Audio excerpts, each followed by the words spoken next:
তাজিয়া মিছিলে থাকা যে ডুলি বা যেটা তাজিয়া মিছিলে ব্যবহার করা হয়, তারা সেটা টেনে মিছিলের সাথে নিয়ে যায়। এই ডুলির রশি ধরাকে কেন্দ্র করে তাদের মধ্যে বাকবিতণ্ডা এবং হাতাহাতির ঘটনা ঘটে।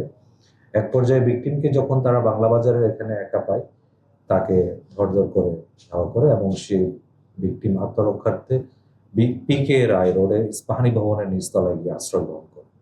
সেখানে হামলাকারীরা তার উপর নির্দয়ভাবে হামলা করে এবং ছুরি চাকু দিয়ে তাকে আঘাত করে। তাৎক্ষণিকভাবে সে রক্তক্ষরণ হয় এবং পুলিশ এসে তাকে দ্রুত হাসপাতালে নিয়ে গেলেও কর্তব্যরত চিকিৎসকগণ তাকে মৃত ঘোষণা। আমরা ইতিমধ্যে এই ঘটনায় অন্য যারা জড়িত আছে তাদেরকে চিহ্নিত করেছি এবং তাদের গ্রেফতারের জন্য আমাদের যে অভিযান সেটা অব্যাহত রয়েছে।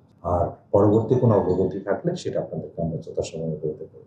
আমরা সিসিটিভি ফুটেজের যে প্রাথমিক একটা তথ্য পেয়েছি, তাতে আনুমানিক 10-12 জন লোকের সংশ্লিষ্টতা আমরা পেয়েছি।